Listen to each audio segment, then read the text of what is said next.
Ken, it seems at this time of year there is no shortage of challenges to the historical understanding, the traditional understanding of Christ's resurrection. People can turn on the television or pick up a book, and there's another challenge to the resurrection, and that can leave people somewhat shaken. So right. You're going to introduce a series of podcasts on the resurrection and help us to reason through it. So with that in mind, maybe you can tell us what's coming up on this first podcast. Well, what I want to begin with, Joe, is just looking at what I call the New Testament scenario. What does the New Testament say about the resurrection of Jesus? Where does this content found in the New Testament? And does it present a full presentation of the material? And, there are times where skeptics have said, look, I can't make heads or tails of all of this material. Yes. So in this first program, we'll look at what the New Testament says about the resurrection, and we'll begin a little bit with how important it is to get your story straight. Yes, well, how about it? What is the straight story? Well, this is of course a very important principle. When you are critiquing another position, you want to make sure that you've got their story straight. You want to make sure that you understand the position. As Christian apologists, I think sometimes we have a knee-jerk reaction where we want to begin critiquing that alternative view and show them that the Christian position is superior. But of course, a good critique must first understand the position that you're reviewing. Mm-hmm. And so if you don't do that, you can very easily fall into the informal logical fallacy called the straw man, where you distort or you misrepresent. You might do it intentionally, which is bad, or you might do it unintentionally. You just have not taken enough time to look at that. So that's our logical principle for this program, that we want to get the story straight. We want to be deliberate and careful enough to understand what the position is. And I certainly want non-Christians to get the Christian story straight about Jesus' resurrection. So could you liken it to a courtroom appearance where somebody's trying to recount the facts surrounding a crime scene and a witness is called forth and the attorney says, well, let's get the story straight. You were an eyewitness. Let's hear about it. Yeah, that's a very good way of thinking about it. What are the facts? What happened here? Then they can begin to evaluate those facts and see what's proven, if anything at all. Very, very good. Okay, well, what does the New Testament have to say about the resurrection? Well, let's look at a couple things here. In thinking about the New Testament resurrection scenario, or asking the question, what does the New Testament say about all of this? First, let me identify, Joe, where I'm getting this data from. This comes from both the New Testament Gospels and the New Testament epistles. And if you want to look up the data, I'm going to appeal specifically to Matthew chapter 26 through 28, mm-hmm. the Gospel of Mark 14 through 16, Luke chapters 22 through 24, and John, the Gospel of John 18 through 21. And I'm also going to touch upon the book of Acts chapter 9 and 1 Corinthians 15. That's where the essential data is found in the New Testament concerning the resurrection of Jesus. Okay, so the four Gospels, Matthew, Mark, Luke, and John, and then other books in the New Testament as well. Particularly the book of Acts and Paul's 1 Corinthian epistle, chapter 15. Great. Okay, let's talk then a little bit about this scenario. Jesus of Nazareth is arrested. He is tried for blasphemy by the Jewish religious leaders. These would be the chief priests and the elders. He is subsequently found guilty before the Sanhedrin.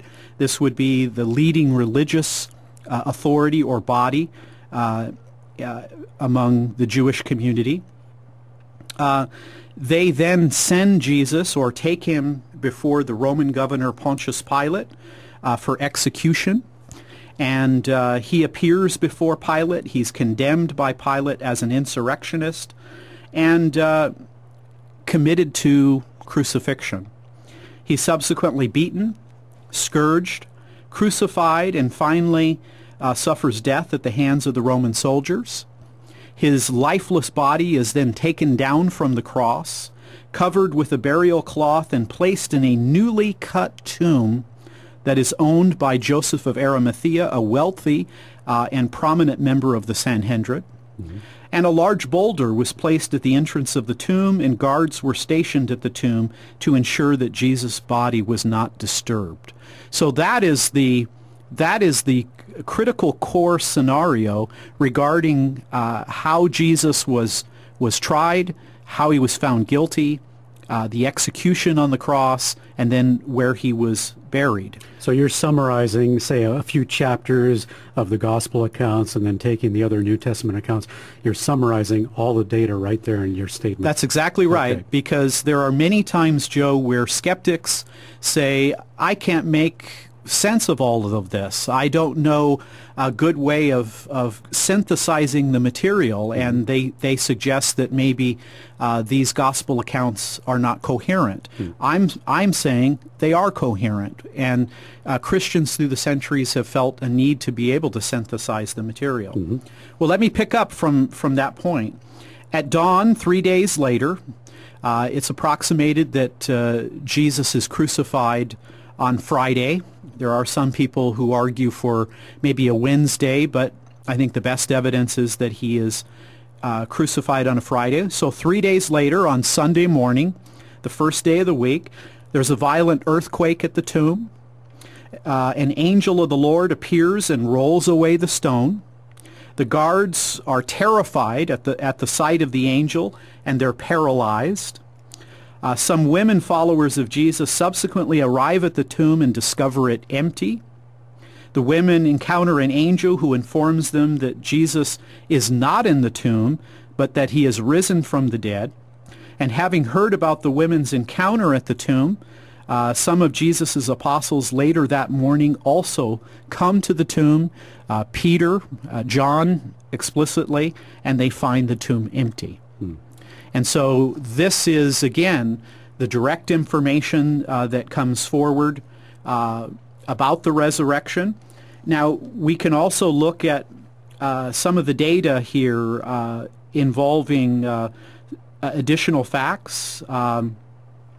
Following the empty tomb event, which would have been Sunday after the Friday crucifixion, Jesus appears alive to specific individuals and groups of people, starting on the original Easter Sunday morning and extending over a period of 40 days. According to the New Testament Gospels and Epistles, he appears to individuals, small groups, large assemblies, friends and enemies, believers and unbelievers, men and women, people in public and in private at different times and different locations. And in fact, there are numerous direct appearances. He appears to Mary Magdalene, John 20.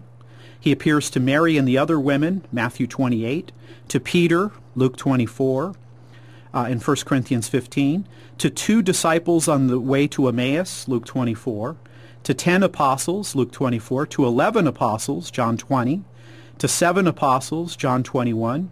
To all of the apostles, Matthew 28, to 500 disciples, 1 Corinthians 15, to James, 1 Corinthians 15, and again to all the apostles, Acts 1, and then finally later to the Apostle Paul in Acts 9 and 1 Corinthians 15. So there's a lot going on there. A lot of data that it is important to be able to understand, to think about, and be able to process in terms of what was happening. So that is the essential scenario in terms of the New Testament data itself. I could see how it could be difficult to keep that story straight, because you have a lot of data and at least four different gospel accounts, and then the other New Testament writings as well.